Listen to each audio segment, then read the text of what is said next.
Hi friends, welcome back to my channel. ఈరోజు మనం తోటకూరతో ఒక డిఫరెంట్ రెసిపీని ట్రై చేద్దాం.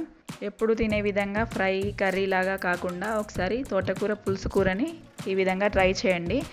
నోటికి పుల్ల పుల్లగా కారకారంగా చాలా టేస్టీగా ఉంటుంది. ఫస్ట్ మనం తోటకూరని ఈ విధంగా కట్ చేసుకొని పెట్టుకోవాలి. నేను ఒక 2 కట్టలు పెద్దవి తోటకూర తీసుకొని ఈ విధంగా కట్ చేసుకున్నాను. ఇప్పుడు మనం కట్ చేసి పెట్టుకున్న తోటకూర అంతటిని కుక్కర్లో వేసుకొని ఉడికించుకోవాలి. ఇలా కుక్కర్లో వేసి ఉడికించడం వల్ల చాలా మెత్తగా ఉడుకుతుంది. టేస్ట్ కూడా చాలా బాగుంటుంది. తోటకూర బాగా ఉడికితేనే టేస్ట్ బాగుంటుంది. దీంట్లో ఒక 2 ఉల్లిపాయలని కట్ చేసుకొని వేసుకోవాలి. అలాగే 2 టమాటా ముక్కల్ని కూడా వేసుకోవాలి.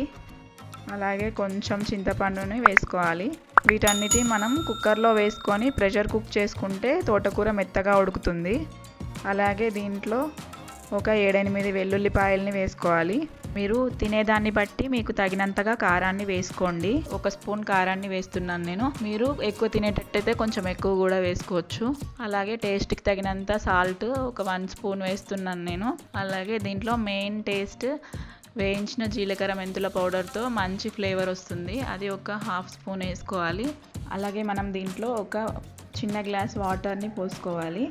వాటర్ పోసుకున్న తర్వాత ఒకసారి దీనంతా బాగా మిక్స్ చేసుకొని మూత పెట్టుకొని ఒక 4 విజిల్స్ వచ్చేదాకా ఉడికించుకోవాలి.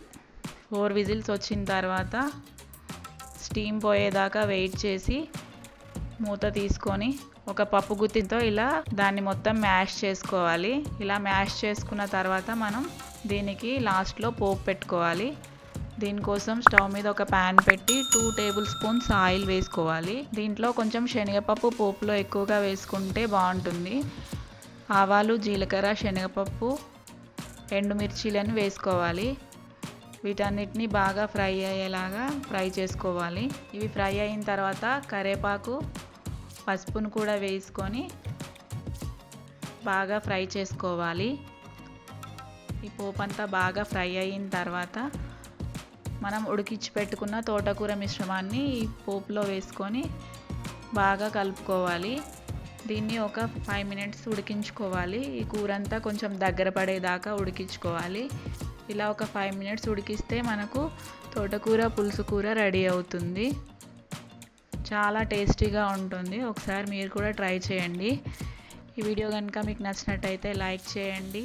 అలాగే ఇలాంటి మరిన్ని వీడియోల కోసం మన ఛానల్ని సబ్స్క్రైబ్ చేసుకోండి. Thank you for watching.